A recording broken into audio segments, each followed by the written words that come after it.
자, 저번 시간에 이어서, 저번 시간에 우리가 이모군란 했죠. 이모군란 이후에 우리가, 이제 갑신정변을 가게 되는데, 이모군란이 사실상 조선이 개화 정책의 주도권을 상실하게 된 사건이라고 선생님이 얘기를 했어요. 그럼 그 이후에 조선이 과연 어떠한, 상황에 처하게 됐는지, 그리고 거기에 대해서 조선의 위정자들, 또 지배자들은 어떻게 대응했는지에 대한 이야기를 좀 하고 싶은데요.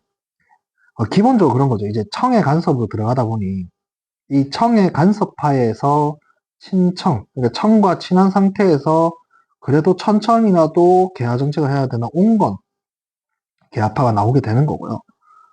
아니야, 일본을 바탕으로 해서 우리가 급진적으로 나가야 된다 하는 급진 개화파가 나오게 되는 겁니다. 그래서 사실 온건파는 친청파라고 봐도 무방하고요. 급진파는 친일파라고 봐도 무방합니다. 여기서 친일파는 반민족 행위자가 아닙니다.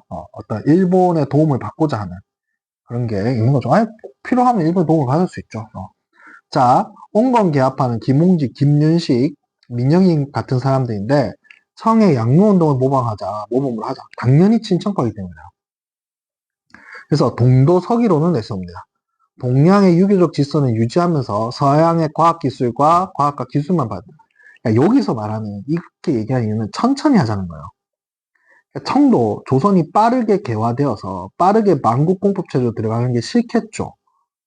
이해가 되죠. 그러니까 천천히 청도 조선이 개화 정책을 추진해서 자신의 조공채권 국가가 계속 있었으면 하는 거예요. 그걸 그대로 받아들여서 우리의 질서는 유지하면서 서양 과학과 기술만 수용하자라는, 그러니까 이게 청나라에서 나왔던 중체소용과 비슷한 거죠. 그 다음 청과의 정통적 우호 관계를 그대로 유지하기를 원합니다. 자, 이에 반해서 급진기아파였던 김옥균, 박용호, 홍영식 굉장히 젊은 사람들이에요. 여러분 나이만 해요. 20대 또는 10대 후반 요런 사람들. 이 사람들은 일본의 메이지 유신을 모범으로 해서 정치개혁부터 해야 된다는 거죠. 그러니까 사실 지금 조선의 굉장히 중요한 문제는 개화 정책도 중요하지만 그만큼 중요한 건 세도 정치에 대한 개혁이에요. 그러니까 흥선대원군이 했던 세도 정치에 대한 개혁이 계속 유지돼야 되는 부분이 있어요. 그게 안 된다라는 어떤 거죠. 그래서 빨리 메이지 유신처럼 강한 왕권을 형성해서 적극적으로 가자. 그렇게 해서 서양의 과학기술도 받아들이면서 적극적으로 근대 사상 제도도 수용하자. 그리고 청나라의 4대 관계는 청산하자. 그러니까 여기 친청파라면 여기는 반청파. 일본하고 좀 친한파다. 이렇게 볼 수 있겠죠. 그럼 이제 배경은 뭐가 되냐. 그러니까 이제 이모군란 이후에 친청파하고 반청파 또는 친일파 간에 일단 그 개화 노선에 대한 어떤 속도감에 대한 어떤 차이가 있었는데 이게 이제 이 갈등이 이제 심화된 사건이 이모군란 이후에 이제 청해 내정관에서 너무 심했고요, 사실.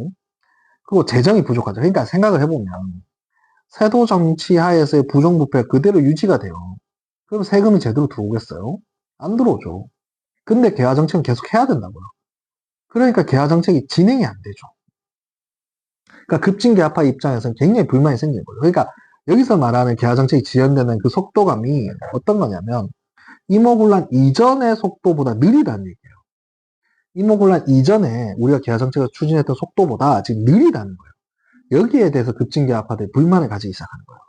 그럼 이제 재정이 부족하니까 어떻게 하자? 차관을 도입하자라는 거예요.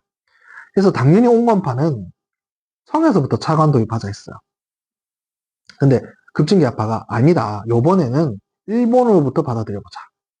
그리고 이제 고종도 너무 청나라의 내정 간섭이 심하니까 일본으로부터 차관을 받아들여서 일본의 도움을 좀 받고 싶은 부분도 있었어요. 그래서 김옥균한테 시켜서 일본 차관을 좀 도입해봐라 했는데 이게 실패로 돌아간 거예요. 그래서 결국 개혁의 주도권이 원래도 없었지만 더 없어지는, 더 그들의 목소리가 약해지는 상황이 발생해요. 이런 상황에서 김옥균은 그러면 정상적인 방법으로 우리가 정권을 잡거나 우리가 주도권을 질 수가 없겠다 이렇게 생각을 한 거죠. 그래서 이제 일본의 도움을 받고 싶은데 그때 마침 베트남도 우리와 마찬가지로 청나라의 조공채권 국가인데 여기서 프랑스하고 청나라 간의 전쟁이 일어난 거예요. 그러니까 프랑스는 베트남을 식민지 국가로 삼고 싶고 청은 계속해서 베트남을 조공국가로 두고 싶은데 이걸 두고 싸움 붙은 거예요. 그래서 이 싸움에 청군을 동원하기 위해서 우리나라에 주둔했던 일부 군대가 이 베트남으로 간 거죠. 그렇게 되니까 청군이 빠졌잖아요. 그럼 지금 제무포 조약 이후에 조선에 누가 있죠? 일본군이 있죠. 그래서 이 일본군을 이용해서 이 청군을 좀 제압하고 우리가 정권을 잡아보자 하는 어떻게 보면 쿠데타죠. 이런 쿠데타 계획을 세우게 되는 겁니다. 당시에 사실 김옥균이가 20대 초반이고 김옥균을 따랐던 많은 사람들이 30대 10대 후반 이렇기 때문에 사실 혈기도 조금 있었다고 봐요, 선생님은. 그래서 이 계아파들이 이런 생각을 가지고 있을 때 일본부터 또 지원도 약속합니다. 일본이 도와줄게? 그래, 한번 해봐? 이렇게 된 거예요. 그래서 우종청국 개국이에요. 이게 1884년에 우종청국 우체국이요. 우체국을 처음으로 여는 그때의 정변을 일으킵니다. 그리고 계하당 정부를 수립하게 됩니다. 그리고 이제 14개 정강을 얘기하면서 국가체제 개혁을 요구하게 됩니다. 그래서 근대 국가 수립을 추구하게 돼요. 뒤에 가서 이 부분 좀 자세히 할 건데 대표적인 건 청과의 4대 관계 청산하자는 거죠. 청나라하고 4대 관계 청산이 돼야 우리나라가 정상적으로 계하 정책이 추진이 된다는 거잖아요. 그 다음 문벌 폐지하자. 그 다음에 능력에 따른 인재 등용하자. 이런 거요. 그리고 내각 수립하고 재정을 일원화하고 지조법을 개정하자, 개혁하자는 건데 요거 좀 어려운 내용인데 지조법은요. 일단은 첫 번째 지조법부터 먼저 할게요. 토지 개혁이 아닙니다.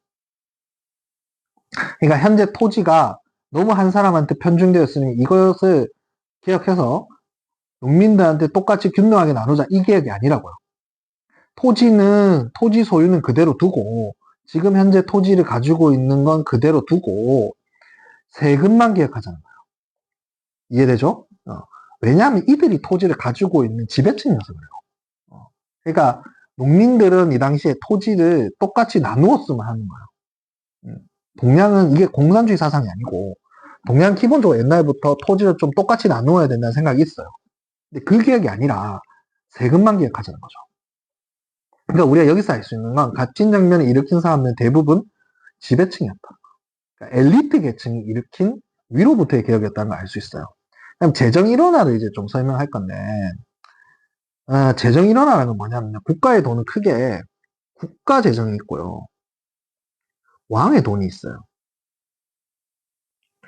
근데 이걸 다 같이 국가 돈으로 일원화하자는 거예요. 이해가 되죠? 그러니까 국가에서 기존에 가지고 있었던 재정과 왕의 재정이 두 개로 나누어져 있었는데 이걸 다 같이 뭐라 하자? 국가 재정을 하자. 당연히 무슨 권 약화요? 왕권 약화입니다. 왕권 약화요. 여기에 대해서 민시정권이 이제 반격을 가하죠. 누구의 도움이겠어요? 당연히 민시정권은 청의 도움이겠죠. 청나라한테 또 빚지게 됩니다. 그러면서 갑신정변 3일 만에 끝나고 급진계합파 인사들이 일본을 망령하면서 끝납니다. 결과는 뻔하잖아. 뒤가 이제 다음 시간 됐으면 결과 설명하겠지만 결과는 뻔해요. 누구의 내정 가서 심하니까? 청의 내정 가서 심하죠. 결과는 뻔한 거죠. 그렇게 전개가 되었다는 거야. 되겠죠? 그래서 다시 한번 정리를 좀 해주면 급진계합파들이 이제 이모군란 이후에 청의 내정 가서에 심해지고 재정도 부족하고 계하정책 진행되니까 불만이 생겼는데 이때 기회가 온 거죠. 너 일본 가서 그럼 돈 빌려와봐. 근데 그것마저 실패하게 되니까 우리가 정상적인 방법으로 정권 잡을 수 없겠다 싶을 때 베트남에서 청포 전쟁이 터졌고 이 청포 전쟁으로 서울에 주둔하고 있던 청군이 일부 베트남으로 빠지게 되니 이걸 이용해서 한번 정변을 일으켜보자 했고 여기에 또 누가 동조를 했고 일본이 동조를 했죠. 그래서 우정국 축하연을 이용해서 정변을 일으켰으나 민시정권의 반격으로 3일 만에 그게 실패로 돌아갔다.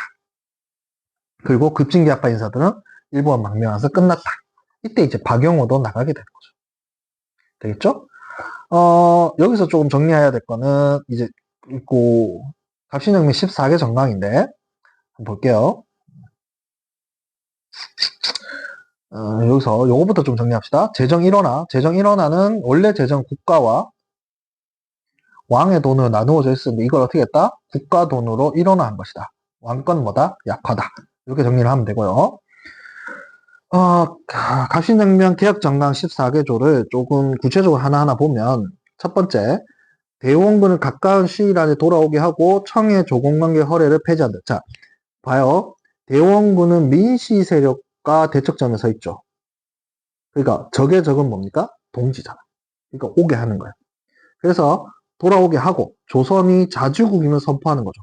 그러니까 더 이상 조공 채봉 관계에서의 조선이 아닌 만국 공법 체제 하에서의 자주국이라는 걸 내세울 필요가 있다라는 생각을 한 거죠. 그러니까 이 이제 급진계합화될 생각은 문명계하거든요. 기본적으로. 이게 뭐예요? 우리가 지금 반계 상태니까 무슨 상태로 가야 된다? 문명 상태로 가야 된다. 즉 우리가 지금 피카츄니까 뭐로 가야 된다? 라이츄로 가야 된다라는 생각을 가지고 있는 거예요. 그렇게 가기 위해서는 기본적으로 조선은 조공채pon관계에서 떠나서 만국 공법체제로 가야 된다. 이 얘기를 하고 있는 겁니다. 그 다음 문벌을 폐지하여 인민평등 권리를 제정하고 능력에 따라 관리를 등용하죠. 그렇죠. 능력만 있으면 관리로 등용한다. 그렇죠. 되겠죠. 오늘날 공무원 시험 같은 걸 하자 이 말이죠. 그 다음 중요한데 지조법을 개혁하여 간사한 관리를 뿌리 뽑고 백성의 곤란을 구제하여 국가 재정을 넉넉히 할 것 이렇게 되어 있는데 지조법 개혁이라는 거예요. 토지세를 개혁하자. 토지 세금을 개혁하자는 거예요. 뭐가 아닙니까 여러분? 토지 개혁이 아닙니다. 뒤에 가서 이제 얘기하지만 이게 갑신정변이 실패했던 이유 중에 하나겠죠. 누구로부터의 지지를 못 받겠어요? 그렇죠. 농민, 일반 백성으로부터의 지지가 힘들겠죠. 그 다음 마지막에 좀 어려울 수 있는데 잘 봐요. 봅시다. 대신 참차는 한무는 안에서 의정부에서 회의를 정하고 정령을 공포한다. 여 시행할 것. 자, 이게 무슨 말이냐 하면 원래는 왕이 있고 왕 밑에서 의정부가 있고 의정부 밑에 육조가 있는 체제예요. 조선은. 그래서 왕의 명령이 의정부를 통해서 육조로 내려가도록 해 있는 체제예요. 근데 이제 이렇게 하지 말고 왕 없이 의정부에서 신하들끼리 모여서 결정해서 나라 일을 진행하자는 거예요. 즉 왕은 이제 상징적인 존재가 되고 의정부가 의회 역할을 해서 진행하자는 거예요. 이걸 우리가 내각이라 해요. 내각. 그 왜 일본이나 영국의 의원 내각제 있죠. 그때 내각이에요. 요런 게 어떤 형태입니까? 근대 국가 형태죠. 오늘 영국이나 일본의 왕들은 존재는 하나 군림하진 않잖아요. 그 체제를 조선에도 만들자 이 얘기를 하는 겁니다. 그러면 이해가 되죠? 자, 오늘 여기까지 수업을 하도록 할게요. 좀 내용들이 점점 어려워지고 있어요. 그렇기 때문에 그때마다 잘 정리해야 합니다.